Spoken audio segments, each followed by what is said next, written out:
Shalom bien-aimé, que Dieu vous bénisse, que Dieu vous garde. Donc c'est votre bien-aimé frère, le docteur Adela. Nous continuons notre enseignement sur bâtir selon le modèle. Et aujourd'hui, nous voulons parler de la responsabilité des parents.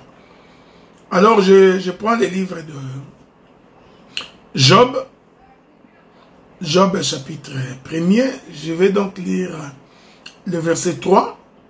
Il est écrit, il possédait 7000 brebis, 3000 chameaux, 150 paires de bœufs, 150 ânesses et un très grand nombre de serviteurs. Cet homme était le plus considérable de tous les fils de l'Orient. Ses fils allaient les uns chez les autres et donnaient tour à tour un festin. Il invitait leurs 3 sœurs à manger et à boire avec eux. Verset 5. Quand le jour du festin était passé, Job appelait et sanctifiait ses fils, puis il se levait de bon matin, offrait pour chacun d'eux un holocauste, car Job disait, peut-être que mes fils ont-ils péché, ont-ils offensé Dieu dans leur cœur? C'est ainsi que Job avait coutume d'agir. J'ai donc pris cette écriture pour dire de la responsabilité des parents.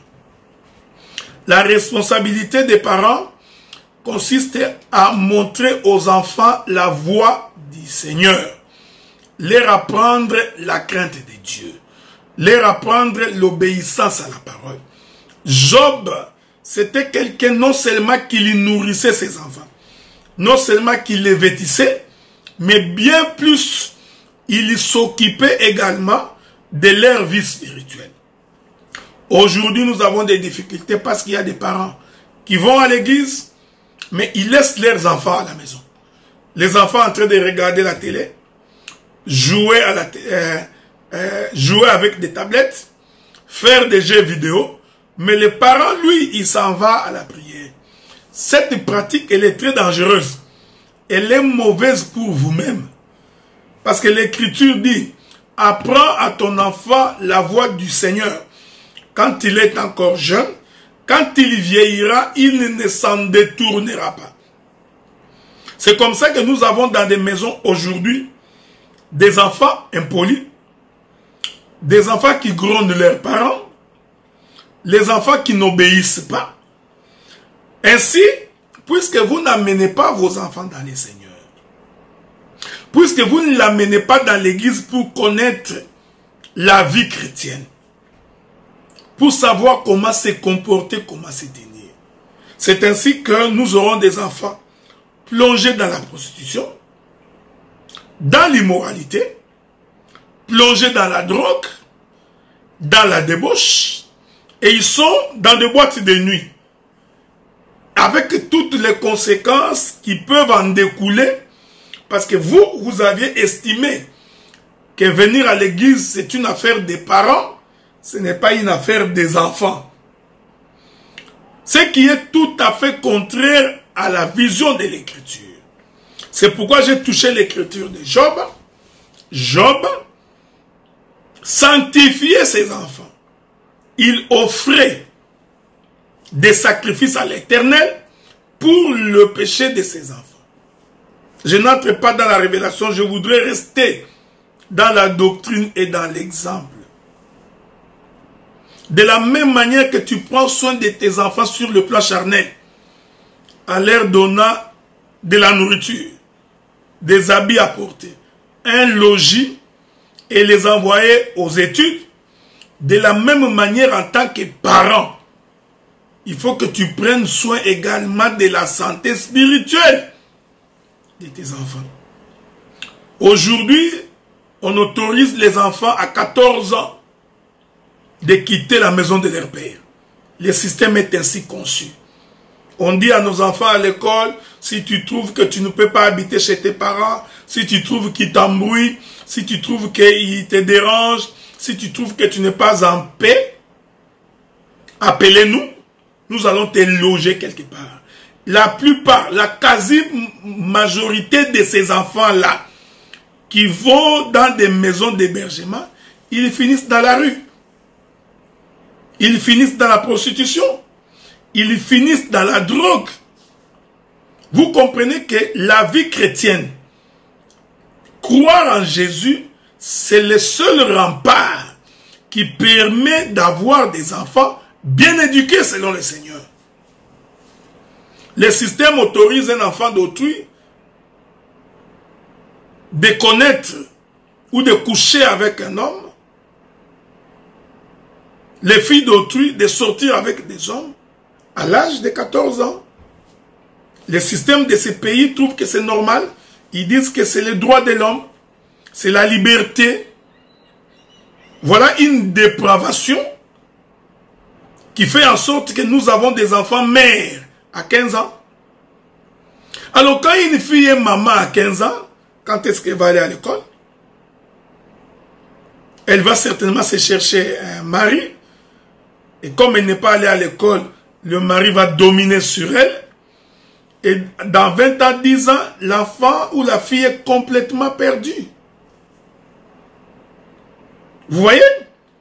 On autorise à nos enfants de se faire avorter sans le consentement de leurs parents. D'abord, ils les autorisent à la débauche.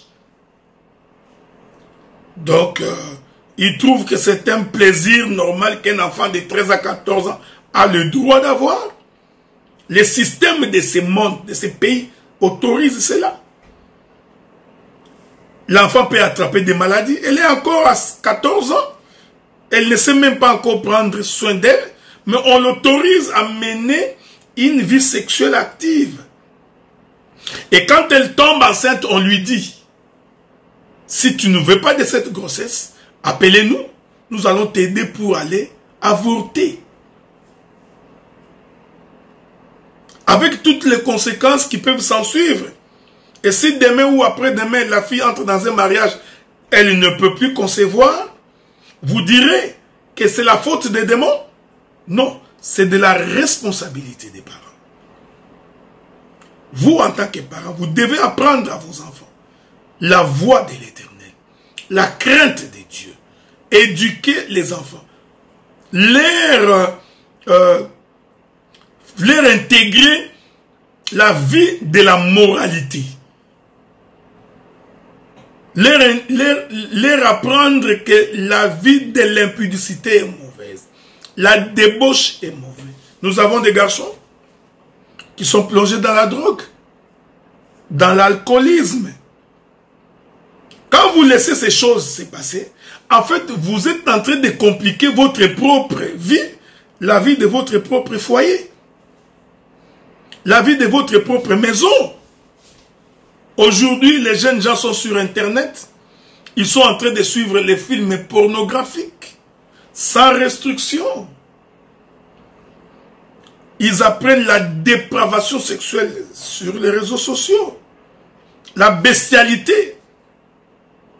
C'est comme ça que beaucoup de jeunes filles et de jeunes garçons pensent que ce qu'ils voient dans les films porno est comme ça dans un ménage. Le monde en envers.